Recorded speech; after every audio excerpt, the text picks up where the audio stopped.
pagi. Perkenalkan, saya Ulfa Amira. Dengan Ibu siapa? Dengan saya Farfadila. Baik, saya hari ini akan mendampingi Ibu dalam sesi konseling ini. Terima kasih sudah bersedia meluangkan waktu untuk hadir. Sebelum kita mulai, saya ingin menyampaikan bahwa apa yang kita bicarakan dalam sesi ini akan dijaga kerahasiaannya dan hanya digunakan untuk kepentingan dari konseling ini. Tujuan dari sesi ini adalah membantu Ibu memahami permasalahan Ibu yang sedang Ibu hadapi, serta kita bersama-sama mencari alternatif solusi yang sesuai dengan kebutuhan Ibu. Selama sesi ini berlangsung, tidak ada jawaban yang benar ataupun salah. Saya berharap Ibu dapat menceritakan apa yang ada dengan nyaman dan jujur. Jika ada pertanyaan saya yang membuat Ibu kurang nyaman, Ibu berhak untuk tidak menjawabnya. Apakah Ibu mengerti? Ya, saya mengerti. Baik, sesi ini nanti akan berlangsung sekitar 30 menit. Apakah Ibu merasa siap untuk dimulai? Ya, saya siap. Oke, baik. Bagaimana kabar Ibu hari ini dan bagaimana perasaan Ibu? Saya merasa tidak percaya diri dengan diri saya sendiri. Baik, boleh diceritakan lebih lanjut seperti apa yang rasa percaya diri yang Ibu maksud? Saya selalu merasa kemampuan saya di bawah orang lain. Dalam situasi perasaan itu, apa yang paling sering muncul?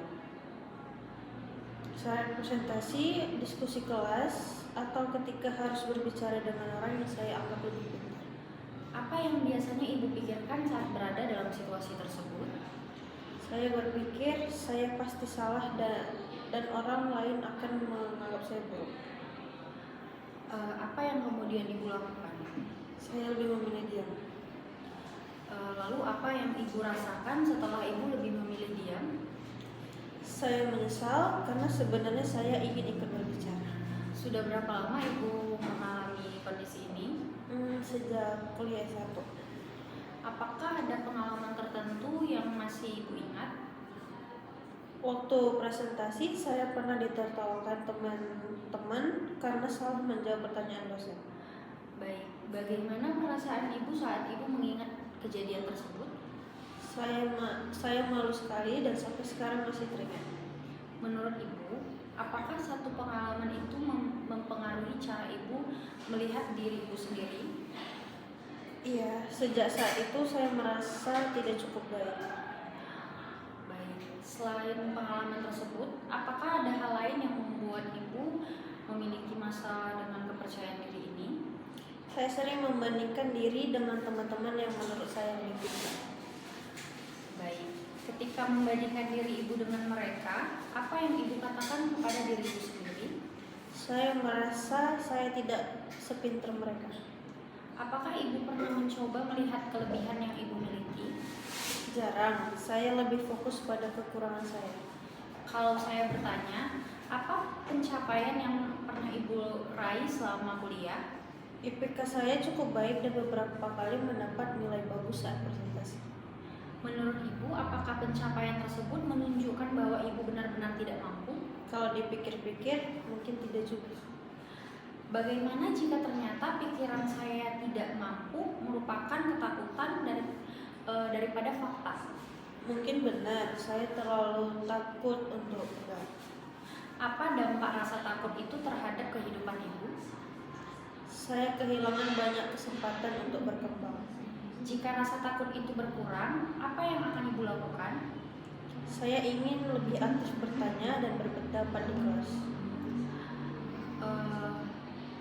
Dari skala 1 sampai 10, di level berapa permasalahan emosi Ibu ini? Mungkin di 8. Baik. Lalu bagaimana tingkat keyakinan diri Ibu untuk melakukan perubahan yang akan Ibu lakukan ini dari skala 1 sampai 10?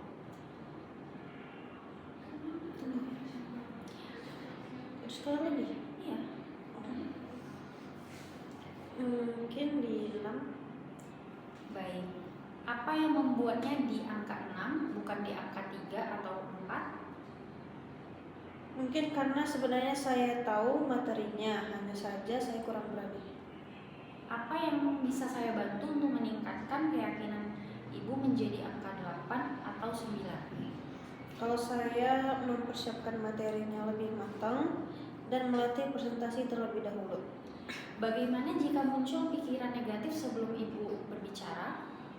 Saya akan mencoba untuk melawan pikiran buruk itu. Bagus. Selain itu, apa kelebihan yang Ibu miliki?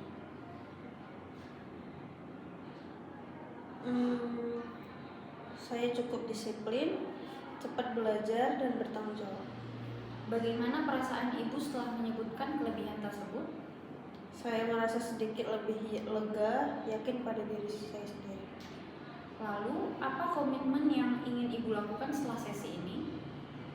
Saya akan berhenti terlalu sering membandingkan diri dengan orang lain dan mulai menghargai kemampuan sendiri. Oke, pada pertemuan berikutnya kita akan mengevaluasi perkembangan dari target tersebut. Bagaimana perasaan Ibu setelah sesi hari ini? Saya merasa lebih lega dan mulai menyadari bahwa selama ini saya terlalu keras terhadap diri saya sendiri. Baik, terima kasih Ibu telah bersedia berbagi cerita dan perasaan Ibu selama sesi ini kepada saya. Saya sangat menghargai keterbukaan dan usaha Ibu untuk mengeksplorasi permasalahan yang sedang Ibu hadapi. Dari pembahasan kita hari ini, kita mengetahui bahwa rasa kurang percaya diri yang Ibu alami itu dipengaruhi oleh pengalaman dari masa lalu dan kebiasaan membandingkan diri Ibu dengan orang lain. Kita juga telah menyusun beberapa langkah yang dapat Ibu lakukan, yaitu mulai berani menyampaikan suatu pendapat dalam setiap diskusi, mempersiapkan diri Ibu sebelum presentasi, serta melatih self-talk positif dengan mengingat kemampuan dan keberhasilan yang pernah Ibu capai. Untuk pertemuan berikutnya kita akan mengevaluasi perkembangan dari langkah-langkah yang udah kita diskusikan tadi, mendiskusikan hambatan yang mungkin muncul, serta mencari strategi yang dapat membantu meningkatkan kepercayaan diri Ibu. Sekali lagi, terima kasih atas kerjasama dan komitmen Ibu selama sesi ini. Saya berharap Ibu dapat mencoba menerapkan rencana yang telah kita sepakati dengan konsisten. Ingatlah bahwa membangun rasa percaya diri itu adalah sebuah proses yang membutuhkan waktu, dan setiap langkah kecil yang Ibu lakukan merupakan suatu bentuk kemajuan. Apakah ada hal lain yang masih ingin Ibu tanyakan atau sampaikan sebelum kita mengakhiri sesi ini? Tidak ada. Baik, jika tidak ada lagi, kita akhiri sesi konseling hari ini. Terima kasih atas kehadiran Ibu. Semoga Ibu selalu diberikan kesehatan dan kemudahan dalam menjalani aktivitas. Sampai bertemu pada sesi berikutnya, Bu. Terima kasih.